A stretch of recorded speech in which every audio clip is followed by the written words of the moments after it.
Good evening, everyone, and welcome to today's episode of the Dr. Marquita Blades Show, Candid Conversations that Create Change. I am Dr. Blades, and I'm very excited for today's conversation. As you can see, I have one guest and one guest only because this is going to be a power-packed hour with Robert Jackson. Robert Jackson began his teaching career over 20 years ago in Indianapolis Public Schools with a no excuses teaching approach with all of his students. As an educator, he didn't allow his students to feel sorry for themselves or let their circumstances define their futures. He set high expectations for his students and expected them to do the same. He has become one of the most sought-after educational consultants in the country, delivering keynote addresses and workshops to educators, administrators, parents, and students. He has delivered hundreds of presentations and has become an expert in teaching cultural diversity, restorative practices, social-emotional learning, and how to retain troubled students in school. Mr. Jackson has written and published 5 books and has written for ASCD's EL Leadership magazine. He is currently writing a new book for ASCD. His No Excuses curriculum has been featured in publications nationally and is utilized in K-12 schools and colleges and universities. His books include Black Men Stand Up, A Boy's Guide to Manhood, A Young Woman's Guide to Womanhood, Put a Stop to Bullying, and Solutions to Educating Black and Latino Males. Mr. Jackson is a life member of Kappa Alpha Psi Fraternity Incorporated and the NFL Players Association. He has received numerous awards for his work, including Noble Justice by Action Youth Award, the Key to the City of Miami, Collaborate to Save Our Sons Award, and the Do Something Positive, Be Something Positive Award. He has presented at colleges and universities including Harvard University and Texas A&M. His travels have taken him to Nova Scotia, Canada, and Hilo, Hawaii, just to name a few. Thousands of youth and adults nationally are being transformed through his speeches and presentations. And finally, Robert is married to Essence best-selling author Tawana T.J. Butler Jackson, and they have 3 children. Mr. Jackson. Hey, how you doing? I'm great. Thank you so much for joining me. We've been trying to coordinate this interview for quite a while, so I'm happy that you're able to make it today. I'm happy to be here. All right. Well, we got a lot to talk about, so we are going to get started. Your initial career path was in professional sports, football to be exact. So can you give the audience a little bit of that history before we start talking about your career in education? Well, sure. It's a short history, so we don't have to talk that long because NFL stands for not for long. So signed with a couple teams and got cut my first time when I was with the Raiders, and then signed with the Vikings, got hurt and got cut, and I found myself in limbo because I hadn't planned to be cut. You know, I knew I was good enough to make an NFL roster, and, you know, when you get hurt, you damage goods. So I found myself limping into a classroom in the mid-'90s to start my teaching career. So I went in kicking and screaming, but it's the best decision I ever made.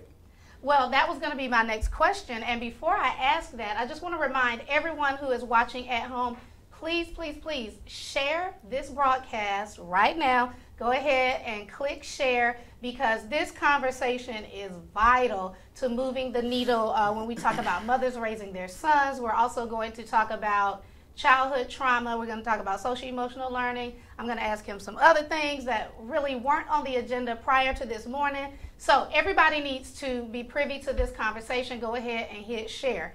Now I'll come back to you. So I was going to ask you, had you thought about teaching prior to playing football? And if not, then how did you decide that that would be the career path for you?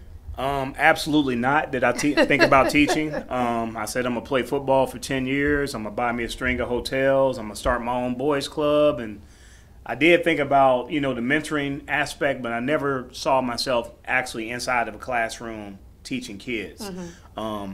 I have a short fuse for disrespect. And I know we have a lot of kids that are disrespectful, but we also have disrespectful educators. So how I got into teaching, I was, you know, it's obvious I got cut, so I was looking for a job. And I know there were some teaching positions open. And I ran into the superintendent at the time and said, we need an industrial technology teacher. What are you majoring in? I majored in industrial technology. Oh. So I found myself going into a classroom. That's how I got started teaching, because she asked me what my degree was in, and it was actually in a degree that she was looking for to get that kind of teacher. So I think that was God sent. That's very divine, yes. Because, you know, that's been over 20 years ago, and over 20 years later, I'm still enjoying it. Mm-hmm. Okay, so during your time as a classroom teacher, you noticed some very disturbing trends in student behaviors and attitudes, and that led you to obviously want to do more than just be a classroom teacher. So tell us about the trends that you saw in the classroom, and what was your motivation to say that it was something that you could actually do something about? Well, I noticed the trend was guys that looked like me were being kicked out of school. They were being expelled. They were being suspended.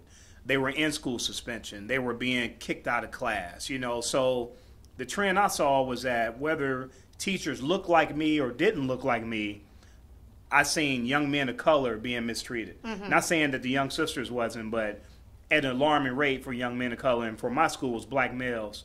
And I saw a lot of young people who didn't care about themselves, who didn't care what happened to them tomorrow. They were coming from trauma, coming from some bad situations at home, and they wanted to do better, but they just didn't have the blueprint. Mm-hmm. So many of them would come in, good athletes, but they couldn't read. Or they would come in and they would make some bad decisions, and instead of me throwing them to the wolves, I said, look, I'm going to give you another shot at it, you know, because I'm not here because I'm perfect. I'm here because I've learned from my mistakes and I'm trying to get it right.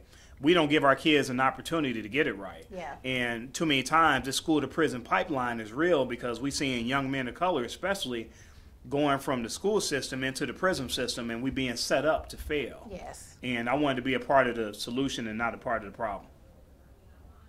So we've already got comments coming in. Oh, okay.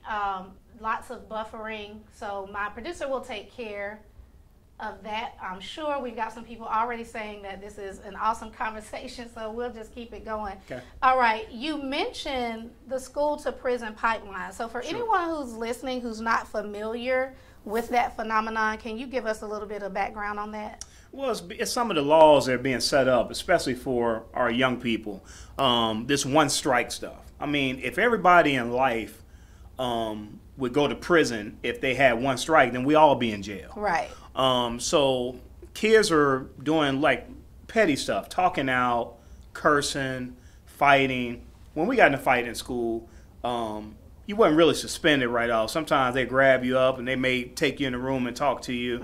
Depending on what happened, they send you back to class. Now when kids fight, they take them straight to jail. And you can be walking down the hallway and get jumped, and then you go to jail. I mean, that's crazy. And then what's happening is our kids are getting a record at a young age. Yes. So they're juvenile delinquents or worse, and they're being labeled as this young man is angry. He's been arrested several times.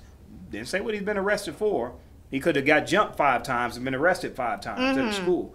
And what happens is these young people are going into the prison system, and they haven't even grown a beard yet. Instead of us finding ways to deal with the problem at school. And the problem is not all the kids. Some of the problem is how our educators look at our kids and the biases and the media influence that comes along with that. So the school to prison pipeline is being set up for our young men who are failing. I say young men, young women too, are young people that are failing to go right from school into the prison system. Wow, that is really heavy when you think about it. And it reminds me of a video that I recently saw on social media where a study was conducted, and it said that young black girls between 7 and 10 are considered to be dangerous, while young non-black girls, I will say between 7 and 10, are considered to be innocent, even if they were sometimes displaying the same behaviors. And it just made me wonder, why is one considered innocent and the other one is considered to be a danger if they are displaying the exact same behaviors? That's a good question. I wonder the same thing. You can have 2 people commit the same crime. One person gets probation, another person gets 10 years in prison. You know, we getting pulled over at an alarming rate. We seeing our young men of color being pulled over by the police, and some of them not walking away. They have no weapon. Then you can have another young man who kills a police officer, injures 7 more, and he walks away in handcuffs. It's amazing. Something wrong with that picture to me. You have a young man with no weapon, ends up dead. You have another young man who looks different, who has a weapon, and he walks away in handcuffs, miraculously, you know. So. And so, aside from voting, so if you're not registered to vote here in the state of Georgia, Tuesday is the final day you can register to vote in the general election on November 6th. If you haven't done that, please make sure that you do that. If you don't know how, y'all can inbox me and I will register your mom and your auntie, your uncle, your cousin. I'll do it all online if you call me with their information, because that's the type of action that's the first step that we need to take to change the things that Mr. Jackson and I are talking about. Now, the other thing is a lot of people speculate, and there may be some truth to this, I'm sure there is that is the lack of fathers in the home that is the root cause of a lot of these behavior problems that our students are displaying. So I want you to spend some time talking about, first of all, the lack of fathers and playing a role in their kids' lives and teaching them right from wrong. But then we need to focus on the aspect of mothers raising sons and why that's such a difficult job. And then what advice can you give to moms who really don't know what to do with their sons? Well, that's a good question that you asked. First, let me address the first part. There are some fathers that are absent from the home. But let's go to what the studies show, because if you look at the numbers, the studies were set up where if there was a father that was not in the home, he wasn't living in the home, they call that an absent father. Just because any father that's not living any in the father's home. not living at the home, the numbers are set up where that child has an absent father. That's not necessarily true for all of our kids. Some of our kids have all of our kids have fathers, but some of them have fathers in the home, some of them don't. But the ones who don't have fathers in the home, they were looking at those numbers and they were counting it against kids who have absent fathers, and that's not necessarily true. Black they may see their father on the weekend or during the week or whatever. Right. Black fathers are deeply involved with their kids. They play more with their kids. They give their kids baths. They're financially involved with their kids. But I'm trying to teach brothers to get married. Marry that sister and then have your children with that sister. You know what I mean? Instead of having kids all over the place. But that doesn't necessarily mean that there are not good fathers because they're not with the mother.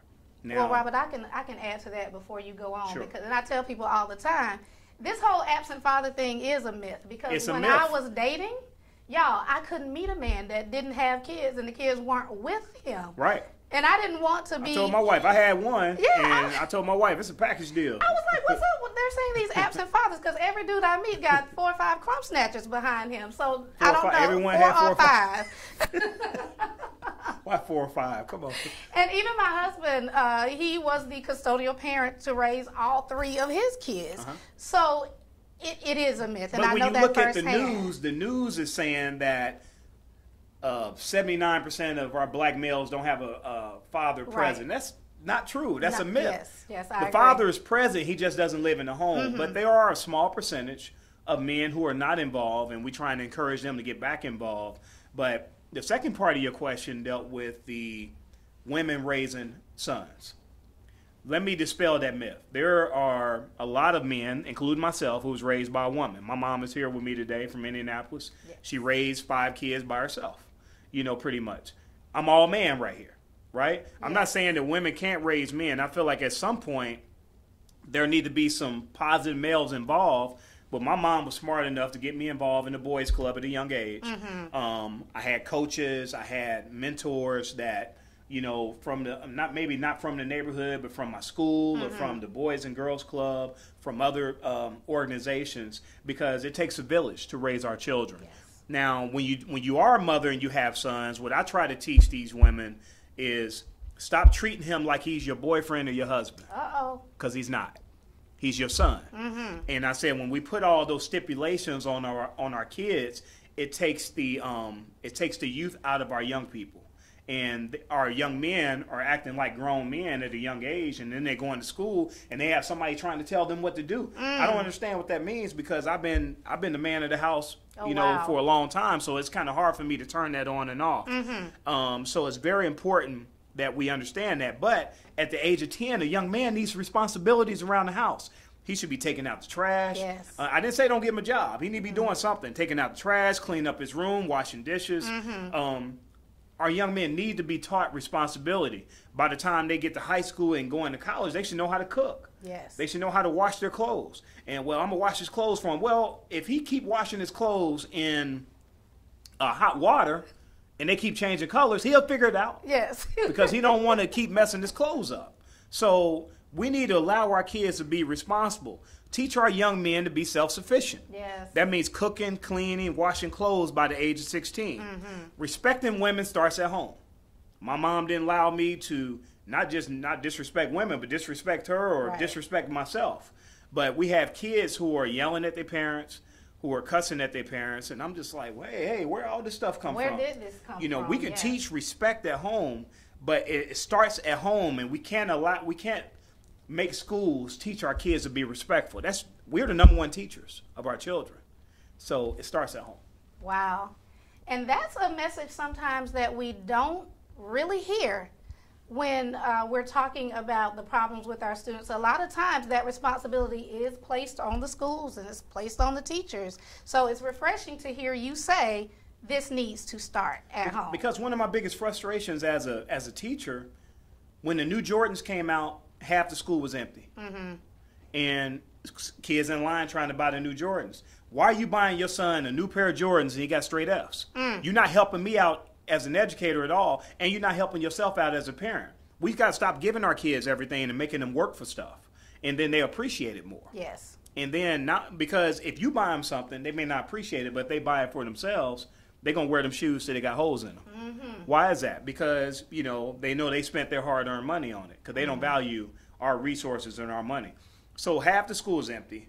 I know this young man is making straight Fs, but he walking in with the latest fashions. He got the latest Jordans, and it just makes our job that much harder as educators. But I know that mothers are looking for answers. Yes. They're like, well, I don't have the help. I'm trying to raise this young man. I don't know what I'm doing. That's why I'm writing a new book on women raising boys. Raising boys to be men. Let me go ahead and put the rest of it. Yes, okay. Women raising boys to be men. So, and I'm thinking for some of these parents who kind of remedy the problems by giving their kids material things because they don't want them to go to school and be bullied, and they don't want them, dealing with those types of problems, and just the bullying issue in general. What are your thoughts about what we now classify as bullying? Yeah, that's a fancy name. We call it being picked on. Right. They call it bullying now. Yes. But, it happens, and it's sad that it happens more on social media now than anything. I mean, cyberbullying is number one. Mm-hmm. But the psychological, spiritual, and emotional well-being of any child is a parent's responsibility. I see kids saying, that's my phone, you don't own nothing up in here, this is my house. Yes. You know what I mean? I pay the bills up in here. When did this become your room? Do you pay a mortgage up in here? So we need to start monitoring our kids' technology, because many of them are being bullied on technology.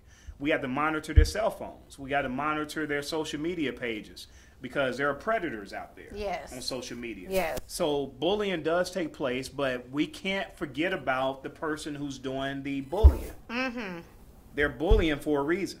Maybe they have some trauma going on as well. So I think both of the people involved need to be addressed. And we need to put some measures in place, and every school district should have some measures in place where kids can comfortably and safely report when they're being picked on, and also have some safe havens for kids who are doing it, and they can start talking about, why am I this kind of person? We got to start getting to the bottom of that before it's too late. Well, you mentioned trauma. And so we know that a lot of students are bringing a lot of baggage into our classrooms every single day.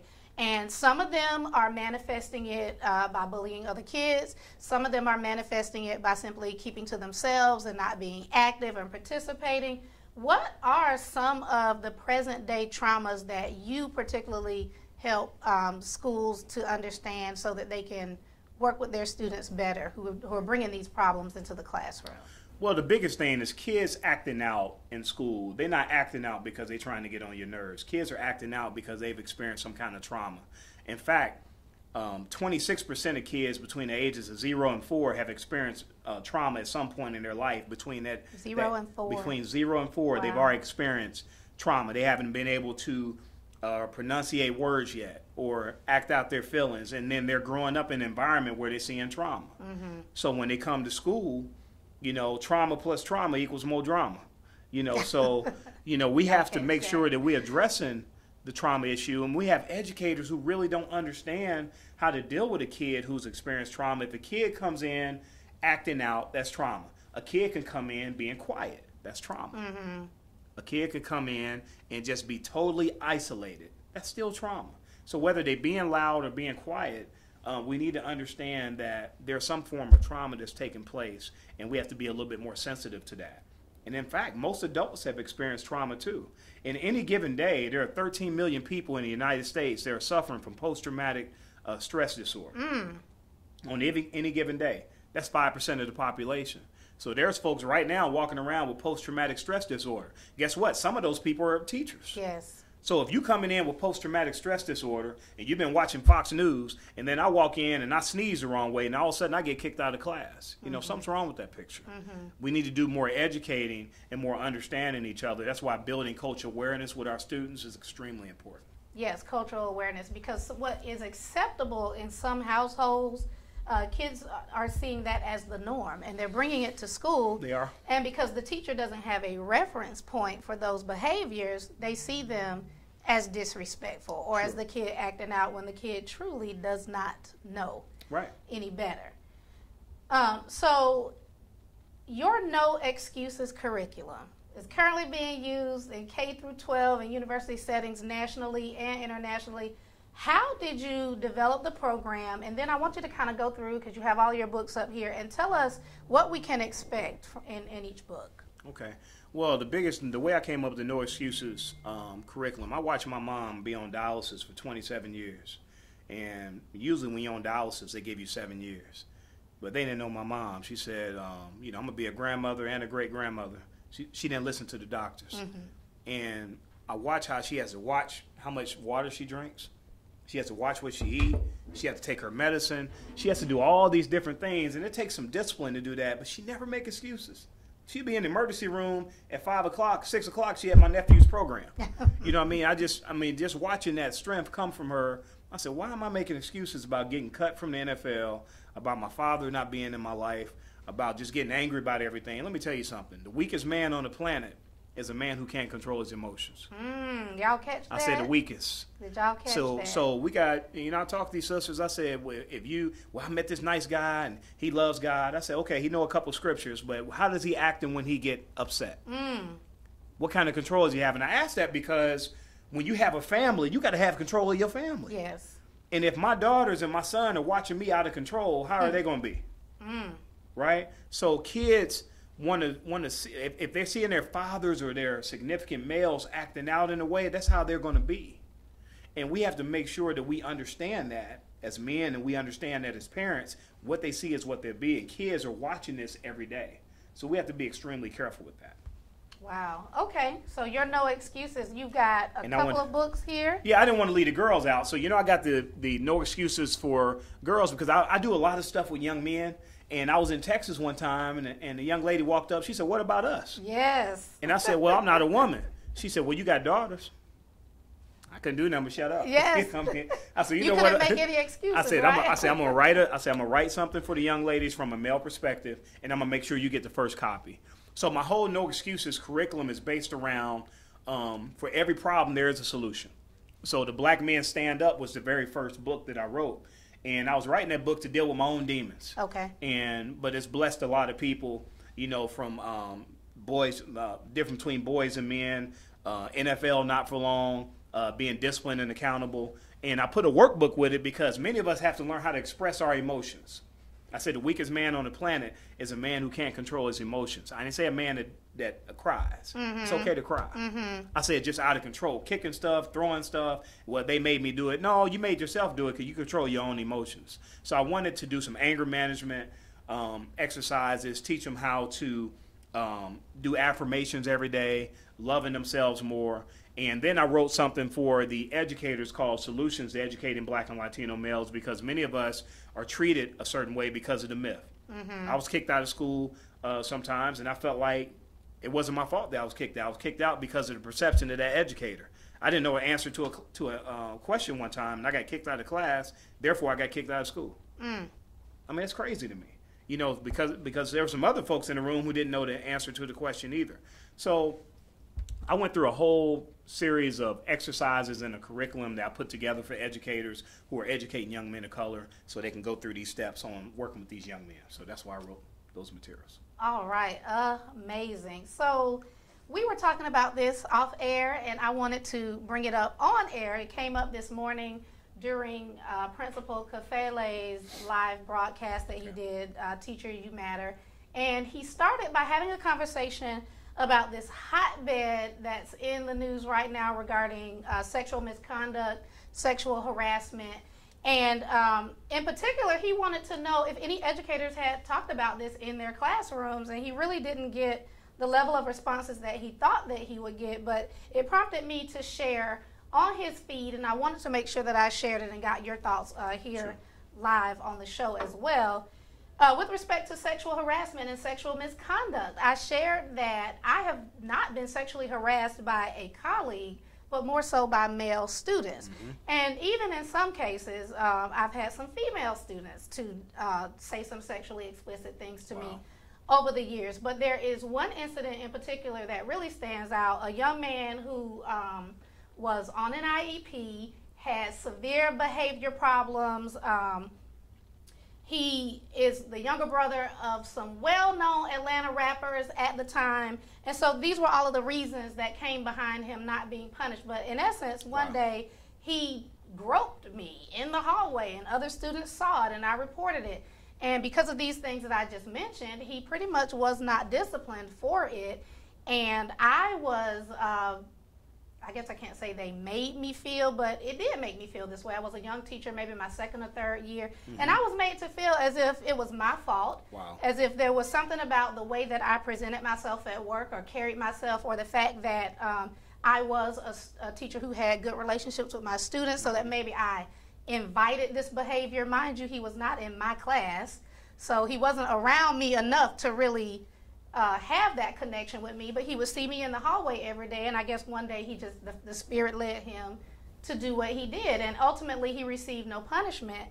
And on the back end, I could have pressed charges, and I was torn to do that because then if another young black male went to jail behind a complaint that I made, and I just couldn't rationalize in my mind how to do that. Wow, that's so many different directions I like to go in. First of all, let me share with you this. As a woman, not an educator, as a woman, you should never have to deal or put up with a man that's groping you, and it wasn't your choice to be touched. Let me make that clear. And to hear that a student had the nerve and the gall to put his hands on you and live to talk about it, he must have been in the wrong school. I don't care who his parents were or who his cousins or his famous rappers or whatever. There needs to be more education in the school systems for our young men, especially when it comes to the sexual harassment. That goes because look at our leadership in the country. And that's just one aspect that I can go to. And then look at the examples that we've had as men in our lives. And I think about all the men who've been in my life. They've been girl crazy or women crazy.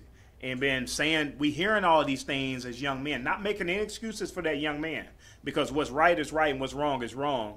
But I'm saying we don't have enough men stepping up being men and teaching these young men how to conduct themselves at all times. Because there should have been some male teachers that stepped up and grabbed him up and say, hey, brother, you know, and I can grab you in a way that lets you know I got your attention. And say, that's not how we do things. And then I sit him down and teach him. One of these days, you may have a daughter. If somebody came up and just grabbed your daughter, how would you feel? About 99% of them, maybe 100% going to say, I'm going to be mad. I said, well, that's somebody else's daughter. Yes. And we need to do some education on this sexual harassment piece. Yes. So I appreciate Kafele talking about it because there's not enough information about it. And being a former athlete, I mean, I've seen it a lot. And, you know, you're talking about the Michigan State situation with the young lady talking about she was raped by a couple football players, and you hear about all these different situations with athletes and with students, especially on the college campus. Right. But it's happening as low as middle school now, in elementary school. We have elementary kids who are feeling comfortable putting their hands on these young ladies. Yes. But then when you want to talk about sex, then they want to act like holier than thou. They don't want to talk about it. School systems try to stay away from it. You know, but then when it happens, they want to knock the gamut down with our young men. We can't do that. We got to start educating at a younger age of what sexual harassment is. And the young man that put his hands on you, I know you didn't want to press charges. I mean, I don't want to put brothers in jail. I don't want to go to jail myself. But when you violate somebody, there's consequences for your actions. Yes. And we can't continue to allow young men to be disrespectful to our women. But we also, on the other side of that, we have to do more teaching. And we have to do more leading by example, because they're watching this somewhere. For him to come up and grab you like that, he felt very comfortable doing that. Yes. Where did he learn that at? In his environment, absolutely. Right. And there's no excuse for that. And so this is something that we have to be proactive about, is what I'm hearing you say. We only want to address it after situations have taken place. We got to be more proactive instead of reactive. And I'm doing a series of workshops coming up here next week in Gwinnett, here in Georgia.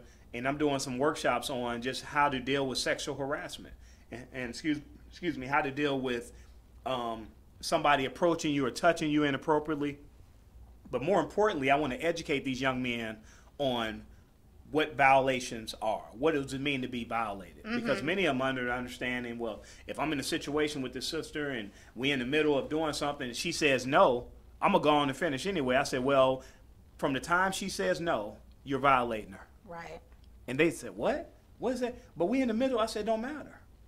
I said, any time she has a decision, she can make a decision that she don't want to go further with this. And that's her choice. And you need to respect it. I said, what if somebody did that to your mama? Now all of a sudden you want to get mad. Yes, it becomes what if somebody different. did that to your sister? What if somebody did that to every woman that you love? I would have a problem with it. I said, then why are you doing it? Then it's an awkward silence. We need to educate our young people. And we also need to educate our sisters. Not necessarily you in that situation. You did nothing wrong. But we have some sisters that are putting themselves in bad situations. They're putting themselves in situations to be harassed. Or they may be wearing something rebellious. You should be able to wear whatever you want to wear. But Some of these sisters wearing stuff, showing everything they got. Some teachers Listen, are showing everything they have. I I'm said, we got to stop doing that. you said it and not me. Well, you know, we got to start leading better by example. I have this I said, you going to the club? We're going to strip club? Or we're going to school? Where are we going? Some things are just not appropriate in some environments. And yes, it is your right. But that don't make it right. Right. Yes. And I'm watching some of these outfits these young ladies are wearing out now, and they got all this see-through stuff on. They wearing panties and a bra with everything see-through. And that still doesn't give a man the right to put his hands on you, but why are you showing off everything that you have? Right. You know, some things need to be left for imagination. You know, yes. so it's just so many different layers to that. Yes. But education is the key, and we need school systems and administrators and these superintendents and these principals stop being scared to talk about the elephant in the room. Yes. It's happening. Instead of continuing to lock our young people up and smack them on the wrist or be reactive, let's be proactive and bring in some things that's going to teach them how to conduct themselves. Wow, I told y'all this was going to be good today. So we have some comments coming in. Vicky Kirk May out of Alabama says, as educators, we have to teach responsibility. Right. Absolutely. Principal Kafele, thank you for tuning in. Being proactive is a necessity. Principal Kafele, do you rest, man? Get off social media, bro. Also, that's our big brother right there. Yes. Consequences must be imposed. Yes, there has to be. And that's why I was just sharing with you. I know you didn't want to press charges, but for him to walk up, not accidentally, just walked up and just groped you like that, there needs to be some consequences. Because what happens if you don't have any consequences in place, it gets worse. It's almost like we was talking off air about a woman being abused. Yes, abuse didn't just happen overnight. It started a long time ago. You just didn't see it. Yeah. He's being all aggressive with telling you what to wear, telling you how to wear your makeup, how to wear your hair. I don't want to wear it that way. And he's chastising you. He's yelling at you. And then it goes into he's pushing you. Then it goes into he's smacking you. Now all of a sudden he all beating you. And he beating your tail and you going to cooking him dinner. And it's too many of our young men watching their mamas do that. They're watching this man beat their mama, and then she go cook them dinner. So what are they going to do? They feel like it's okay to disrespect women. Women have got to stand up and take a stand and then make these men respect them. What you just said, a colleague of mine, Dr. Adrienne Pinckney, she posted a video of a speech that she gave a couple of days ago, and she talked about how I don't know if she was teaching in the school or what, but witnessing a young female student, high school female student, yelling at her boyfriend, and he's just standing there allowing her to yell at him. And she said most likely it's because at home the mama is treating him like a boyfriend or a husband, and maybe the mama yells at him all the time, and so he thinks this is the type of behavior that I should accept from a woman.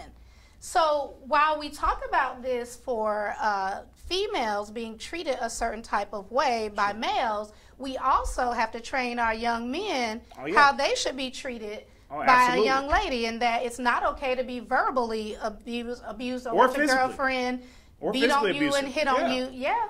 So it definitely goes both ways. I had that happen to me in college with a young lady I was dating. You had a crazy girlfriend? Well, it wasn't a girlfriend, girl I was seeing at the time, and, just took me one time for her to do that. Act like she wanted to put her hands on me. I said, I'm good. And that was it. It wasn't no, let's take a period where we're going to be. No, none of that. Bye. Take care. And a lot of girls do think it's acceptable because he's a man. He's not supposed to hit me back. Right. So let me just, beat all over him. And nothing's supposed to happen. Well, that happened with Joe Mixon, the running back from Oklahoma who plays for the Cincinnati Bengals now. Young lady got all up in his face, calling him the N-word, and then she pushed him in his face and he punched her. Was he wrong? Absolutely he was wrong. You should never put your hands on a woman. But nobody ever addressed the fact that she put her hands on him first. It was overshadowed by black NFL superstar, hopeful to be, put his hands on this woman. He was suspended. Wow. For a year from college. Yeah, and all of that behavior is inappropriate. Yeah. On both so I agree sides. with you 100%. Yes.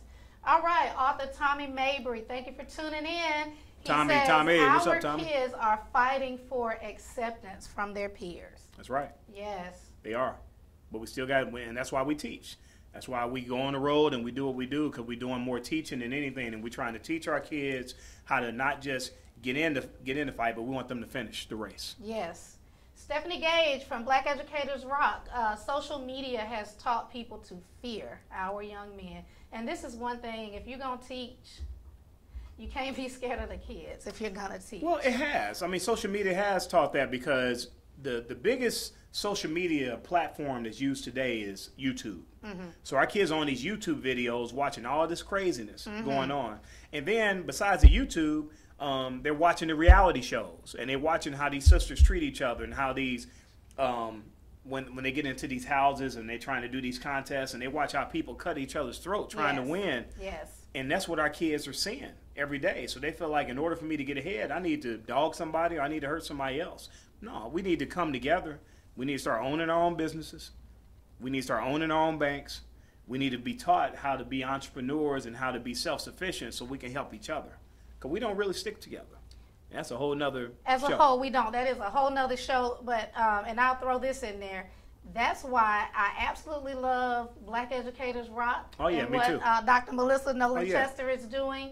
Phenomenal And I think woman. I've mentioned this like every show since the conference, but it bears repeating because the likes of yourself and Principal Kafele and Sean Hurt and Tommy Mabry, you see a network. Craig Boykin. Craig my little brother. Boykin, yes. I'm going to put him in a headlock when I see him. Dr. Akua, you see Dr. Akua, a whole sharp brother. network of the nation's most gifted educators, and they all stick together and encourage each other and help each other and build each other up. And that's what our Principal young L. people need Principal to L see. too. Principal L as well. Oh, Principal L. That chapter better be done. I'm gonna check up on you. That chapter better be written. Don't play. But isn't that what it's all about? It's about because, and we're looking at the different stages of mentorship. Yes. And it's my job to mentor the young cats coming behind me, the Craigs, the Tommies, who are sharp young talents. But I'm also, I look at Kafele and I look at Principal L, and we all have this network where we talking to each other every week. Eric Cork and the rest of these brothers, Flip, and we all stay connected. Crazy behind. Oh, Flip Clay, yeah.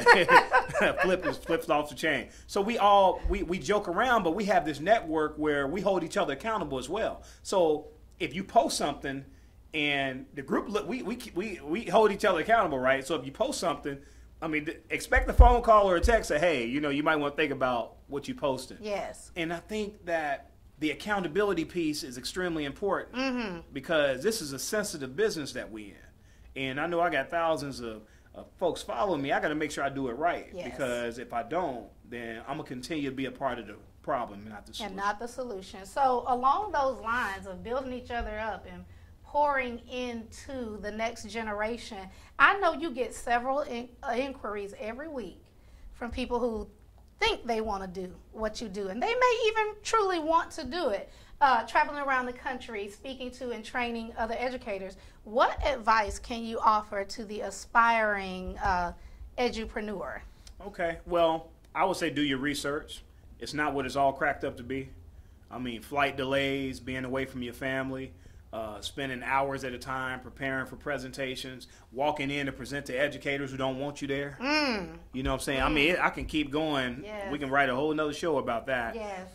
I tell anybody who contacts me about doing what I do, I say, what have you done? Where are you speaking at now? Well, I want to write a book. Stop saying I want to write and start writing. What have you written? So I need to make sure that you are, I do this for the love of the game. When I started playing football, and I'm telling on myself, now you sneak out and go play. Mom said I couldn't play. We'd sneak out and find a way to play anyway. We wasn't getting any money. We was playing for the love of the game. Yes. Now, when I went to the National Football League for the short period of time, I got paid to do it. Now, when I started speaking, I was doing it for the love of the game. This is what I was called to do. And I ran from my calling for many years. And then now I get paid to speak, and I do it full time. So in the Bible, it says your gift will make room for you. So if speaking is your gift, then speak. And do whatever your gift is, and then continue to build it. And it will make room for you, and start doing your research, start going to conferences. I've had people say, well, I want to speak. I said, what do you want to speak about? I'm still trying to figure that out. I said, when you figure it out, hit me back. So we got to stop doing so much talking and start putting some action behind it. But people look at myself and Kafele and Principal L and Dr. Cool and some of us and think it's peaches and cream. Y'all it's make not. it look easy and glamorous. It's not easy and it's not glamorous. I went to ASCD last year to speak. They lost my luggage. You know what I mean? So the clothes I had that I wore the day before, I wore them to speak in front of 500 people at ASCD. So the flight delays. I mean, Kafele, we all of us, we talk about that stuff all the time. So stop focusing on the glamour and focus more on your message. Yes, is my advice to anybody who wants to speak. If you want to write a book, write it. Just start. And I don't know how to start. Well, you start by just writing your thoughts on paper. Yeah, our books, you see, they publish, but they didn't start off just being published. They started off with a bunch of thoughts, and we have to shave stuff down, and we have to cut it down. I mean, this first book I wrote, I had 500 pages. I can't get a brother to read 5 pages, let alone 500. So I said, I need to cut this book down. So I cut out a lot of stuff out of the book so I can make sure that when our men read it, that it was interesting enough for them to read it. So it got some sports in there amongst other things. So whatever you're passionate about speaking about, speak about it. But if you're going to call me and ask me for some advice and you don't even know what you want to speak about, you don't know what topics you want to cover, and you just in love with the glamour of seeing somebody on stage talking in front of thousands of people, you lost me there. Wow. I need to know what your message is. I need to know what you're passionate about. I need to know what's going to get you out of bed, whether you get paid or not. Y'all. Then you shut a lot of people down when you do that. Yes. I did this for years without getting a paycheck. For years. My mom attests to that. I was doing it for the love of the game. I was going to I was speaking in alleys. I was speaking in little youth events. I ran basketball leagues. See, the revolution would not be televised. There wasn't no cameras there. I was just out here working. Catching this. The only place success come before work is in the dictionary. I was putting in work. And I didn't even know this what God was building this platform for me. I had no idea. I was just being obedient doing the work. And I was trying to, and I originally started working with young men and just trying to get them situated, going in the right direction. Now I'm working with educators. Now I'm speaking at NAPSI. I'm one of the featured speakers this year. Now I'm in the same conversations with some of my mentors and some of the prominent speakers, and that wasn't my goal. My goal was never to be some national speaker. I wanted to play football for 10 years, and I want to retire from playing football. I want to be like the Corona commercial. I want to get me a little tent, and I want to get some sand and throw my trunks on and have my little Corona and have my businesses on the side. And God said, no, that's not what I want you to do. I want you to do this. And like I said, I ran from it. I started in the classroom. And when I started teaching, I was making $16,000 a year. $16,000 a year. You talking about I loved it? Wasn't for the money. I'll take it back. Maybe $18,000. I think it was $18,000. But still. Tommy Mabry said, dude, I didn't even know money was in this 7 Right. years ago. He said, I didn't even know people got paid for doing Right, this. and I didn't either. That's a good point. I didn't either. And then I started doing my research. I'm like, hold up. I've been doing this for a long time. And my mentor, Bill Mays, who's passed away, one of my mentors, he owned Mays Chemical in Indianapolis. And he said he went to a Black Enterprise event in Detroit, Michigan. And he said he came and saw me speak at a Kappa League event for my fraternity. I was speaking to the young men. And he asked me, he said, how much you get paid to speak? And I said, I'm not getting nothing. And he said, well, you're a dummy. I said, what do you mean I'm a dummy? He said, I went to Black Enterprise, and I saw this guy speak for about 30 minutes, and he put everybody to sleep, and he made 10 grand. Oh, wow. I said, let me reevaluate what I'm doing. So That's so funny. My speaking coach, Vernice Armour, told me a similar story where she went and she spoke at this conference, and afterwards she's mingling with all the other speakers, and they're all talking about how much they got paid. And when they got to her, she was like, oh, wait a minute, they gave out money for this? Right. And so from that day forward, she started to build her speaking business. But this is such great confirmation. And money is not a driving force, right? But It's we not a still, driving we got to force, take but care you of our know, families. We do. We got to, and that, when people start calling us, and some of my other speaker colleagues, they go through the same thing, and they start asking all these questions. When they start talking about money up front, I'm turned off, because that's letting me know what your motivating factor is money, and our motivating factor is to change the people. Yes. You know, I'm trying to change the people. I'm trying to change mindsets. I'm trying to keep this young man out of jail. I'm trying to keep this other brother from losing control. I'm trying to stop this educator from kicking our kids out just because he come in and he's 6'5" and he weighs 230, and you didn't watch the news don't mean this young man is a thug. Right. Just because he has his pants sagging don't mean he's a thug. Just because he got tattoos all over his body don't mean that he's not the most intelligent young man on this planet. You know, this reminds me, one day I was sitting in my classroom and I called on this young man, because I call on all of my students. If you're sitting in the classroom, you're going to do something. Okay. You know, even if it's just to tell me that you don't know. Sure. So I called on this young man and he didn't have an answer. And I called on him again. A few minutes later, he still didn't have an answer. And he said, Miss Dr. Blades, why do you keep calling on me? I said, well, you in here. You know, I need to call on you. And he said, oh, well, you're the only teacher who ever does. Wow.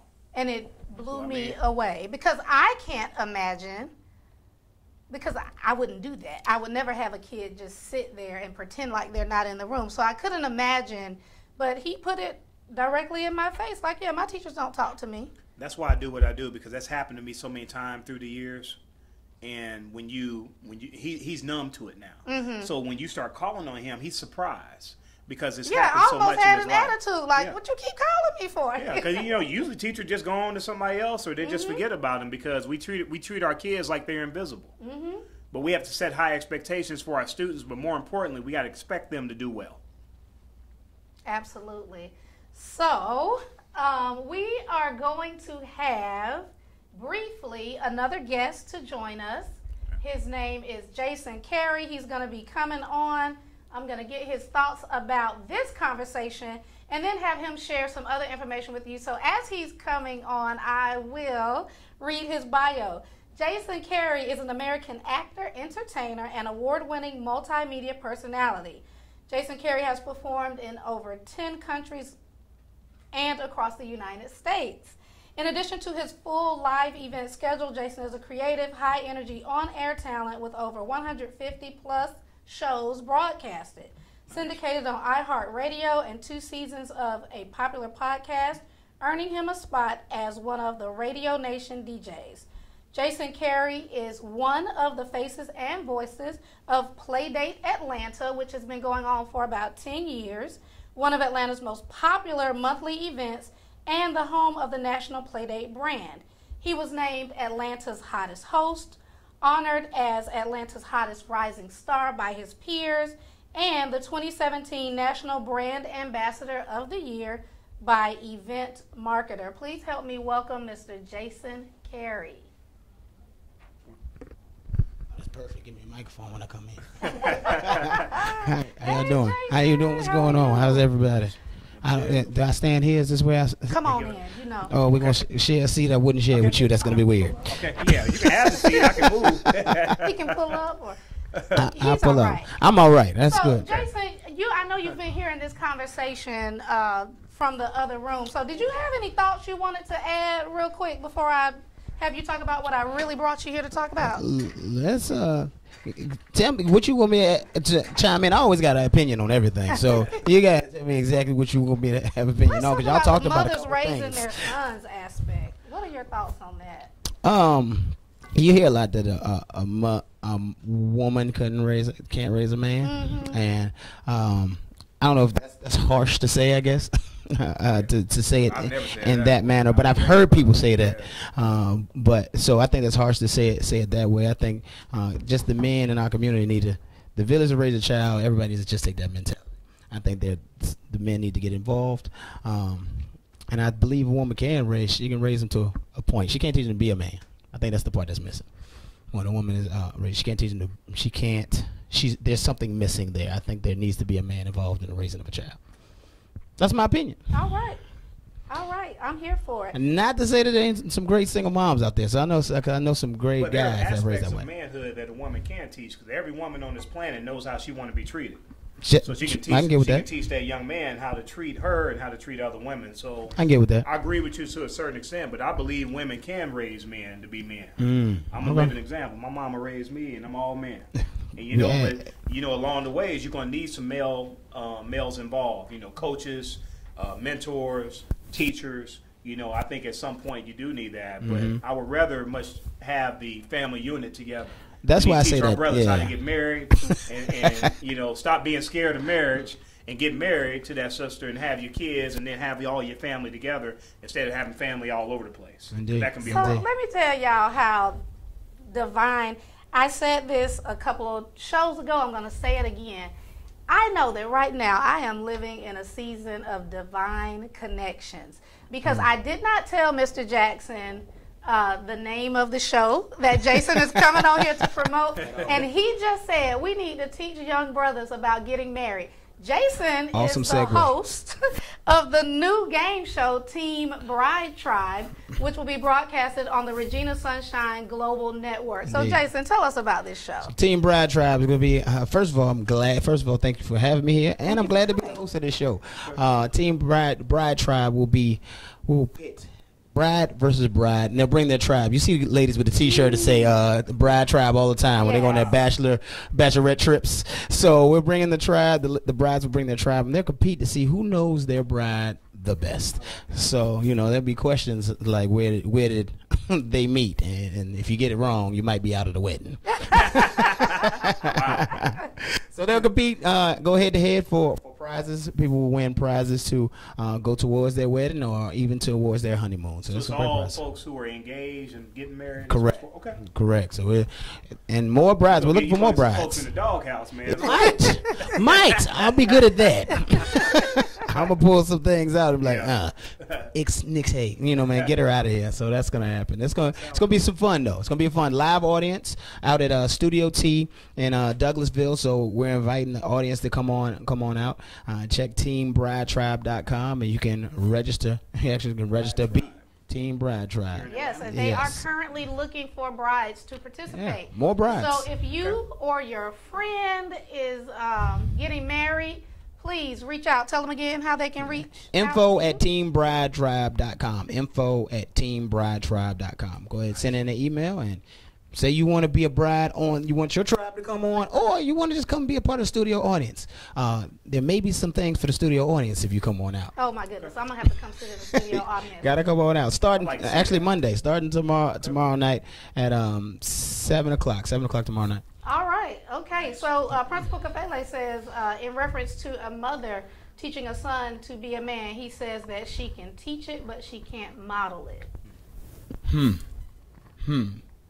Okay. Mm-hmm. Meaning he can't see what a man is through his mother, I guess. Is that what we're saying? I think men know the aspects of men and women know the aspects of women. So at some point, like I said, there needs to be a man involved in the process. There needs to be a man involved from day one. And we have got to start, men have got to start doing a better job of being involved. And women, just because y'all broke up, don't mean that he shouldn't be able to see his son. That's a whole nother direction we can go in. It's a whole nother show. I've been in that before. Well, you mad at me, now I can't see my son. Mm-hmm. And there's a lot of fathers who want to see their children and can't see their children because they're being controlled. Yeah. And they're not able to do that. So I have a couple of friends in that situation right there. Yeah. So we need to, when you lay down and have a child with somebody, whether you're married or not, y'all need to get along. Yes. Not for the sake of those children.